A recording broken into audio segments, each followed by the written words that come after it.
Hello everybody, welcome back to the show. Don't you just love cactus? They're green and they poke you and they're green.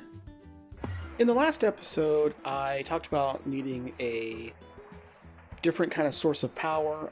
I hesitate to say that necessarily a better source of power, but I wanted something else as far as power goes because I need to generate a lot more power now in order to operate my electric blast furnace and make aluminium.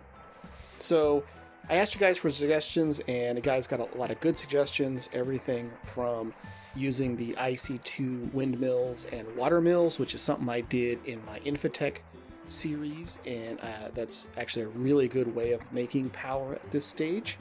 It does require a lot of investment of iron, but that's not that difficult to come across. Other suggestions included making more steam power with the steam boilers that I have, which is also a very good suggestion, I think. But my friend Unplugged mentioned biogas power. And biogas is something that I have never actually used in any time that I've played GregTech or even IC2. I never did anything with biogas. And so I thought that sounded like something to look into. So I decided to go with biogas, not because I think it's better or more efficient or any of those types of terms, just because it's something that I hadn't done yet. And so biogas power is generated primarily from, as you can imagine, biological type things, mainly plants and stuff. And so what I've done, as you can see, is I made a cactus farm. I made a large cactus farm. It generates cactus automatically, collects it all in this chest, this large chest that I have right here. It comes in from up there. Up there is where the cactus farm is, and it comes down in this large chest, and then it filters down into this basic low voltage macerator. Now, the recipe for this is it's making biochaff, as you can see. And the recipe here is 8 cactus makes 1 biochaff. There you go.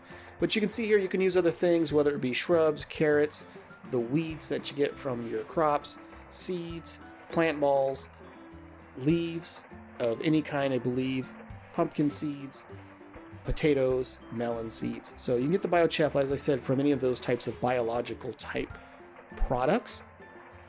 But again, I'm using the cactus because making an automatic cactus farm really is not that difficult. And the one I'm using up there is just vanilla Minecraft cactus generation. You can find it. You can find tutorials on how to make something like that on YouTube. It's just really simple. So this basic macerator will turn 8 cactus into 1 biochaff. And I have this set to automatically output over here into this IC2 fluid solid canning machine. And essentially what it does is it takes the water and the biochaff and it turns it into biomass. Now, biomass, you can actually generate biomass with I think it's a GregTech distillery. Let's go look here real quick. Biomass. Oh, that's it. You can make biomass in this pyrolyse oven. And it actually is, I think, more efficient in how it creates or I shouldn't say more efficient. It creates more biomass from the biochaff than just using the fluid canning machine. But it's also a multi-block structure. It requires a lot of infrastructure and setup. And I'm not entirely sure on the voltage usage, if that works out right. I haven't done the math on it, but it can also make this biomass from again this fluid canning machine from IC2. And it's pretty simple, as I said. Water, biochaff turns it into the biomass. Now I put in here a fluid ejector upgrade, and that ejects the biomass into this machine, which is a GregTech basic distillery. Requires an integrated circuit, which is no big deal. It takes in the biomass and it turns it into biogas. And it is currently set to auto output the fluid into this basic gas turbine. You can see here the gas turbine is filling up with biogas. And this turbine then burns the biogas, I guess, or maybe it doesn't burn it. I'm not exactly sure how it works, but somehow it utilizes that biogas and turns it into power, which currently is going right back here into this low voltage battery buffer with 4 batteries, and those are currently then supplying power back to these 3 machines.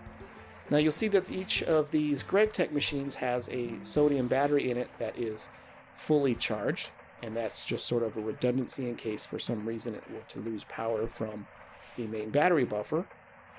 The IC2 machine also has a sodium battery in it, but that battery does not get charged. And I'm guessing that's because it's an IC2 machine and it doesn't know how to do that. So it's there, but it's probably not really necessary, to be honest with you. Now, this is all operating again. This is creating its own power. It's running off of its own power, this entire setup here. And as you can see, I keep getting more and more of the biogas in the turbine because I'm not burning all of the biogas, because this setup creates more power than it needs to operate. So it's creating an excess of power. Now, it's not creating a huge excess of power, but it is creating an excess of power, which is pretty nice. And so that was kind of fun to set up. I didn't record myself making it all because I didn't know exactly how it worked. I didn't know exactly what machines I was going to need, and I was testing and playing a lot with some things, but I managed to get it all figured out, and this actually works. It works well, which I was kind of surprised by, to be honest with you. And so I thought I would show you what I've done. But now that I have this generating power, the next thing that I want to do is to transport that power from here over to the electric blast furnace. But there's a little bit of a challenge in that. I could easily run some cabling from the battery buffer over to the electric blast furnace.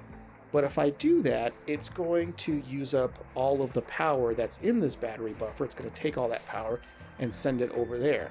And that could leave me in a situation where I don't have enough power to run these machines that are generating that power, which obviously would not be a good thing. I don't want these machines to run out of power.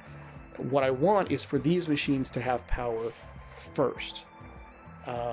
Unfortunately, I don't think anyway that there's any way to easily say supply power to these machines first and then supply power to something else, which I wish there was an easy way to do that. But there is a kind of a way to do it. It's a little bit complicated, maybe would be the best way to say it. So it's going to require a shutter or two, maybe some energy detectors, maybe some other type of detectors, some machine controllers, and some other parts like that. So I am now going to work on making those things, and I'll get that all set up, and then I can come back and show you what I have made. Okay, so let's see if I've made everything I need to do this with. So I'm running a copper cable to the MV battery buffer, the medium voltage battery buffer, that's going to be attached to the EBF, or it's already attached to the EBF, I should say. And I'm running it over to here, and then coming down out of here is the tin cable that's coming from the battery buffer. And so what I want to do is I want to use a transformer to transform the power from low voltage to medium voltage for the majority of the journey it's going to take. So I'm going to put that down like this. The big output is that way. And I do need to invert this because normally it is the transformer would convert medium to low, but I want to convert low to medium. So I'm going to do that, and that should now convert from low to medium. So as I mentioned, the problem is that when I hook this up, the power will immediately try to fill up this medium lithium battery. So I'm going to attach the power up, and I'm going to hook up the power, and hopefully it doesn't explode on me. Hopefully I've done this correct, which I never really know messing around with GregTech. So that goes there, looks like it's okay. It didn't explode. And if we come over here, we might see this medium volt battery is powering up. All right. Now, if we go back over here and look at our battery buffer, we're going to see this battery buffer is draining down, and rather quickly too, I might add, which is to be expected. Now, as I said, that's not really what I want to do, so I'm going to cut that power to stop it, because I don't want to drain the power out of the battery buffer and be left with not enough power. That is my current concern. So let me build a way to scaffold back up here. That should do. Okay, so what I want to do is do some type of control on the whole situation. And the way I'm going to do that is with an energy detector. So, well, I need to clean out some space here. Let me clear this out first. Alright, so this is what I have. I have an energy detector on the side of this low voltage battery buffer. And what the energy detector does is it emits a redstone signal that is proportional to the amount of power that's within the batteries in the battery buffer. So you can see here it's currently emitting a power of 6 and then 5. And that's because it's going up to a certain level, then becomes a power of 6, and then it goes back down. And the reason that's happening is because this redstone signal is traversing down to this machine controller, which is on this block of cable, which has a shutter on it as well. And if you put a shutter and a machine controller on the same block, whether it be a cable or a pipe and some other things, then whether or not that shutter is open or closed can be controlled by whether or not this machine controller is receiving a redstone signal. So basically what happens is when this machine controller receives a redstone signal, it opens the shutter and sends power down the line to the medium voltage battery that way. And then when it doesn't receive a signal, it stops sending power. And so basically, whatever this proportion is when it receives power, it will always make sure that these batteries in here keep that amount of power in them. And that way I can always make sure that I always have enough power to run this basic set of machinery, and meanwhile whatever excess power I generate can get sent down here to the electric blast furnace. So if we watch the battery over here, we'll occasionally see it go up and then it'll stop. And that's happening again when those low voltage batteries hit a certain level, then the shutter opens and the power trickles down to here. So it's going to be a slow system, obviously, because I'm not generating huge amounts of excess power. I'm only generating a little bit of excess power. But it is sort of a hands-off method, if you will, of generating power. We come back here and look, I got a lot of cactus, and I'm not probably needing as many as I even have here, because once you have the system up and running, this biochaff is pretty good. I don't know if it's a good idea to add another basic gas turbine. I don't know if this one macerator and one fluid canning machine and one distillery essentially is enough to operate 2 gas turbines. As you can see here, this basic distillery is pretty much running constantly. The other option, of course, would be to add a whole separate line of these, because I do have what seems to be enough cactus, but I don't know if the cactus farm will support 2 lines. I don't know. That will take some experimentation, but you can see what I've been working on and what I've been doing, and you can see that I have essentially set up a system of providing myself with another source of power, a little bit more automated source of power. While I enjoy the steam power that I get, and I'm still using it, as you can see, it is a bit of a hassle to have to fill that charcoal pile igniter room with logs, wait for it, and then cut it all down. I go through the coal, or the charcoal I should say, really quickly. So as much as I love the steam power, it works really well. It is a little bit more hands-on and takes a lot more time.